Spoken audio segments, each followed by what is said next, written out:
এই কেলেংকাৰী বা এই কেৰুণটোৰ খান হৈছে বুলি ভাবে? নাই নাই, আমি সেইটো প্ৰথমতে সেই শব্দটো ক'ব নোৱাৰোঁ, কাৰণ সেই শব্দটো ক'লে আমাৰ প্ৰথম ভুল হ'ব। যেতিয়া বৰ্তমান 2019 চনত এই আঁচনিটো সম্পৰ্কে ঘোষণা হৈছিল, ৱৰ্ল্ড বেংকৰ পৰা মানুহ আহিছিলে, সেই প্ৰদীপ ভূঞা বুলি কয় তেখেতৰ নেতৃত্বত আমাৰ অধমৰ ঘৰতে ৰাতি 7 বজাত এখন বৈঠক বহিছিলে। তেতিয়া মই কৈছিলোঁ যে মই ইয়াত সময় দিব নোৱাৰিম, যিহেতু মই all Assam horticulture general secretary দায়িত্বত আছোঁ। গতিকে এটা কাম কৰক, মই কিন্তু কৈছিলোঁ সেই হিৰেণ শৰ্মাৰ কথাটো কৈছিলোঁ, আৰু বদৰুজ্জামানৰ কথাটো কৈছিলোঁ, আমাৰ এই দিব্যজ্যোতি বৰুৱাৰ কথা কৈছিলোঁ, আলাউদ্দিন চৌধুৰীৰ কথা কৈছিলোঁ, আমাৰ কাদি ভাইৰ কথা কৈছিলোঁ, জাহাংগীৰৰ কথা কৈছিলোঁ, যে এখেতসকলক মই দিছোঁ আপোনাৰ লগত, আপুনি এখেতসকলক লগত লৈ পেলাই অন্ততঃ সমিতিখন গঠন কৰি কেনেধৰণে কি পৰ্যায়ৰ আঁচনিবিলাক চলে আপুনি সুচাৰুৰূপে চলাব।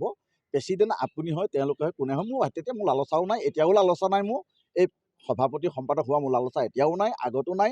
সেইকাৰণে মই তেখেতক অফাৰ দিছিলোঁ। তেখেত এজন কৰ্মী মানুহ আছিলে, কিন্তু তেওঁ কৰ্মীৰ মাজেদি গৈ পেলাই যে তেওঁ যে ইমান দূৰনৈমূৰ মানুহ হ'বগৈ মই ভবা নাছিলোঁ। কিন্তু তেওঁ বহুত ক্লেম আছে, যদি তথ্য দিব যাওঁ তেওঁৰ তথ্য মই এনেধৰণে দিব পাৰিম।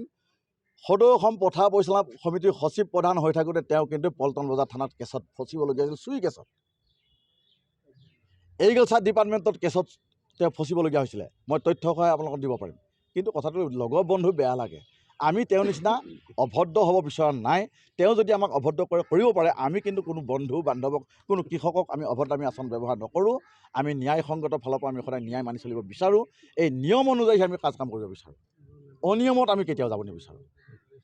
আৰু ৱৰ্ল্ড বেংকৰ শব্দটো আপুনি যিটো কথা কৈছে, আমি কৈছোঁ টকা পইচা লালচাটো বিশেষকৈ ব্যক্তিগত ফালৰ পৰা মোৰ একেবাৰে খুব কম আছে। মই ৰাইজক সেৱা কৰি ভাল পাওঁ। মই সদায় ভাবোঁ যে মৰিগাঁওখন উন্নত হওক, মৰিগাঁওখন স্বাৱলম্বী হৈ কৃষকসকলে অন্ততঃ কিবা এটা, যিহেতু চাকৰিৰ সংখ্যাটো কম, নিবনুৱা সংখ্যা বেছি, এই নিবনুৱাসকলে ক্ষুদ্ৰ ক্ষুদ্ৰ উদ্যোগৰ জৰিয়তে অন্ততঃ কিবা এটা ভাত্তা পালে ভাল লাগে মোৰ।